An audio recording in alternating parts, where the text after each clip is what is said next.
Thank you for being here once again to sit here and listen to me yap about the mind and how powerful it really is and what it can do for you. Whatever message that you may receive from just listening at me talking about it, then, this was just that much more so well worth it. And once again, I appreciate you, family, taking the time to sit here and listen to you, boy. Where were we? So the mind. The mind is both the receiving set and the broadcasting station for the vibration of thought, a fact which explains the importance of moving with definiteness of purpose instead of drifting. Since the brain may be so thoroughly charged with the nature of one's purpose that it will begin to attract the physical or material equivalents of that purpose. Get it into your consciousness that the first radio broadcasting and receiving set was the one that existed in the brain of man. And not only does it exist in the brain of man, but it exists in a great many animals. I have a couple of pit bull dogs in the house over there. And sometimes they'll know what I'm thinking. Sometimes before I even know. They know when we start off or going down the street and around the corner, down over by the wayside, whether they're going or whether they're not. And you don't have to say a word, not a word. They're constantly in attunement with us. Your mind is sending out vibrations constantly. And if you're a salesman and you're going to call on the prospective buyer, the sale ought to be made before you even come in the presence of the buyer. Did you ever thought about that? If you're going to do anything requiring the cooperation of other people, condition your mind so that you know the other fella's going to cooperate. Why? First, because the plan that you're going to offer him is so fair and so honest and so beneficial to him that he can't refuse you. In other words, you have a right to his cooperation. You will be surprised to know what a change there would be in people when you convince them by starting to send out over this broadcasting station of yours positive thoughts instead of thoughts of fear. Now, my mentor put it to me this way. He said, if you want a good illustration of how this broadcasting station works, he said, you need $1,000 real badly. And you got to have that $1,000. So you go down to the bank and see if you can talk to somebody because they're going to take the car back or the furniture back or something else. You just got to have that $1,000. Why? The banker can tell the moment you walk in that door that you just got to have that $1,000. And he doesn't want you to have it. Isn't that funny? No, it's not funny. It's tragic. Sometimes we as humans, we often carry the matches around in our pockets to set our own house of opportunity afire. You broadcast your thoughts and they precede you. And when you get there, instead of getting the cooperation that you went after, the other fella reflects back to you what? That state of doubt, that state of mind that you sent out ahead of time. My mentor used to teach salesmanship. He made his living that way for a long time. And he taught over many thousands of people, many of whom are now life members of the coveted $1 Million Round Table in the life insurance field. And one thing he used to tell his students, if it was one thing in this world that has to be sold, it's life insurance. Nobody ever buys life insurance. It has to be sold. And the first thing that he taught those people under his direction was that they must make the sale to themselves before they try to make it to the other fella. And if they don't do that, they're not going to make a sale. Somebody might buy something from them, but they'll never make a sale until they first make it to themselves. Every brain a broadcasting station and receiving set. And you can attune that brain so that it would automatically attract only the positive vibrations released by other people. Now that's the point I'm coming to and that I want you to get. By habit, you can train your own mind to pick up out of that myriad of vibrations floating out there constantly. Train your mind to pick up only the things that are related to what you want most in life. And how do you do that? Why you do that? By keeping your mind on what you want most in life. And your definiteness of purpose. By repetition, by thoughts, by actions. Until finally, the brain will not pick up anything not related to that definiteness of purpose. Isn't that a marvelous thought?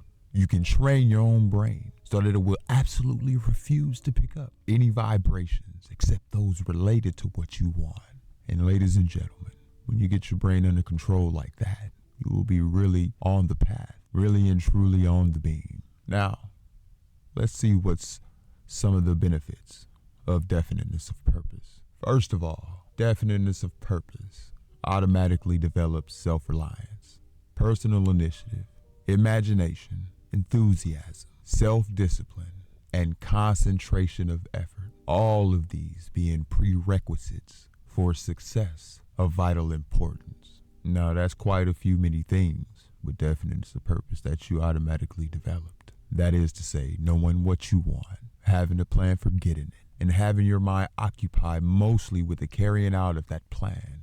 And if you happen to adopt a plan, and let's say, unless you're an unusual person, you're almost sure to adopt some plans that are not going to work so well. Listen, when you find out that your plan is not right, immediately discard it and get another one and keep on until you find one that will work. And in your process of doing this, I want you to remember this, that somewhere along the line, infinite intelligence, being gifted with a great deal of wisdom, might have a plan for you, better than the one that you have for yourself. Have an open mind.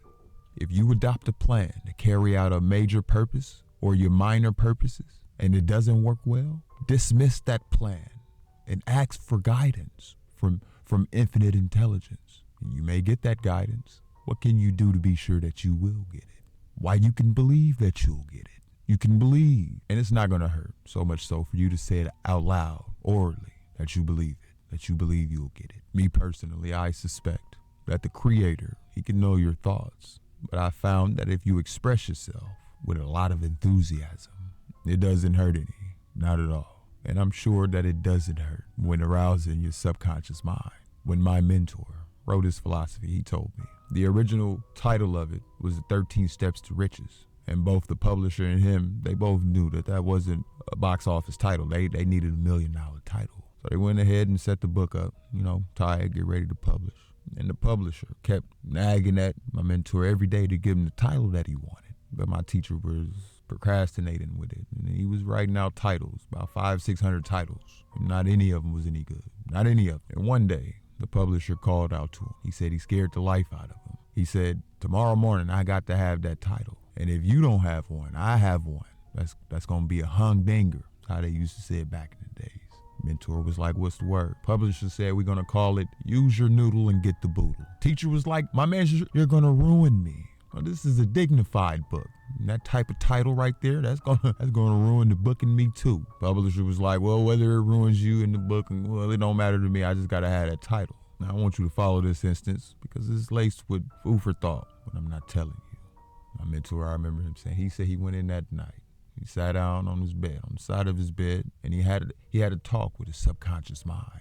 And he was like, look here, old sub, you and I have gone a long way together. Done a lot of things for me and some things to me, thanks to my ignorance. But I've got to have a title, and it's got to be $1 million title. You understand that? He said he got to talking so loudly, his neighbor upstairs thunked on the floor because he thought he was foiling with his wife or something. He said that he gave the subconscious mind absolutely no doubt as to what he wanted. He said he didn't tell the subconscious mind exactly what kind of a title. He just said that it got to be $1 million title. He said he finally went to bed, up to the point where he had charged his subconscious mind till he reached that psychological moment where he knew he was going to produce absolutely what he wanted. And he said if he hadn't gotten to that point, he would have still been up there on the side of his bed talking to his subconscious mind. There is a psychological moment where you can feel it. When the power of faith takes over whatever it is you're trying to do and says, all right, now you can relax. This is it. He went to bed at about 2 o'clock in the morning. He woke up as if someone had shaken him real hard. And in his mind, think and grow rich. Boy, he let out a hoot and a holler. He jumped up, called the publisher right away to give him the title. Publisher answered the phone. Like, what's the matter? Town on fire there? About 2:30 in the morning by that time. He said, my mentor said, you bet the town is on fire with $1 million title.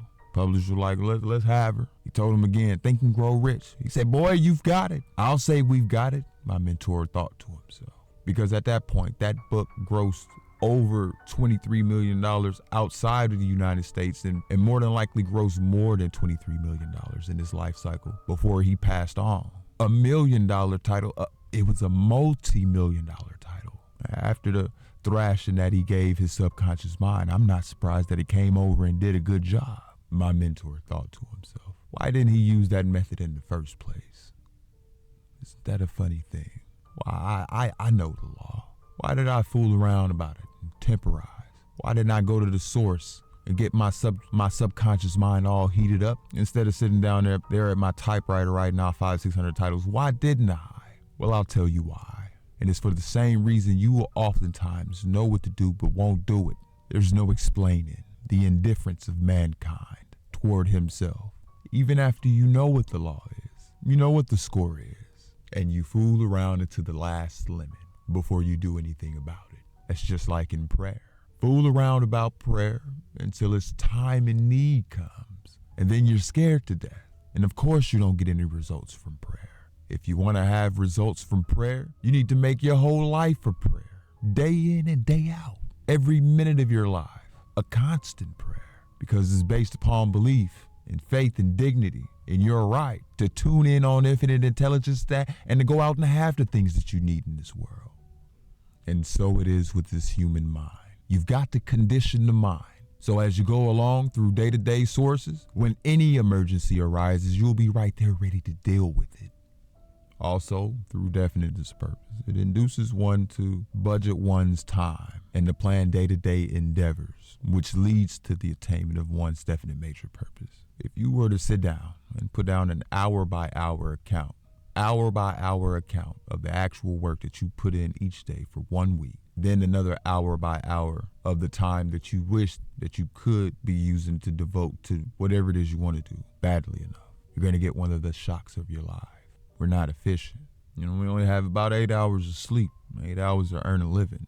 We got 8 hours of free time that you can do anything that you want to do in this world and in this country where we live. And then definiteness of purpose makes one more alert in opportunities related to the object of one's major purpose. And it also inspires the courage to embrace and act upon those opportunities. Now, we all see opportunities almost every day of our lives, which if we embraced them and acted upon them, it would more than likely benefit us. But there's something in us that we call procrastination. And then, sometimes we don't have the will or the alertness or the determination to embrace and act upon those opportunities when they come along. But as I'm sitting here talking about it, if you condition your mind with this philosophy, you will get to the point where you not only embrace opportunities, but you'll do something better. What could you do better than to embrace an opportunity? Make the opportunity. That's a fine idea. One of Napoleon's generals, the other Napoleon, and he came to him one day, the day before they was about to set off for attack that following morning. And this general tells him, "Sir, the conditions, the circumstances are not just right for the attack tomorrow." Napoleon looks at him and he says, "Circumstances not right? Hell, I make circumstances. Attack." And I've never seen any successful man in any business who didn't say when somebody said it can't be done, he said attack. Attack. Start where you are. When you get around to that curve in the road, you know that you can't see light until you get there. You'll find that the road goes on around. Attack. Don't procrastinate. Don't stand still. Attack. And definiteness of purpose inspires one's confidence in his ability and his character, and it attracts the favorable attention of other people. You ever thought about that? I think the whole world loves to see a person walking with his chest out, letting the whole goddamn world know that he knows what he's doing. He's right on his way doing. I think people love to see a person like that, where you know where you're going when you're determined to get by. People will get out the way on the sidewalk for you. You got your head held high and you're doing what it is you set out to do. You're determined to get through that crowd. They just move on along to the side for you. You don't have to whistle at them either, holler at them, anything of that sort. I love to see a successful person, one who's humble at the same time as respectful to those who have less than. Listen, the man who knows where he's going and is determined to get there will always find willing helpers along the way for cooperation. And there's another very important thing. The greatest of all of its benefits, that is, through definiteness of purpose. It opens the mind for that full exercise for the state of mind known as faith. By making the mind positive and freeing the mind from the limitations of fear and doubt and discouragement and indecision and procrastination. The very minute you decide upon something, you know that's what you want, you know you're going to do it. All of these negatives that have been bothering you, they pick up their baggage and get out. They just move out. They can't live in a positive mind. Can you imagine a negative frame of mind and a positive frame of mind occupying the same space? Can you imagine that? No, you can't, because it can't be done.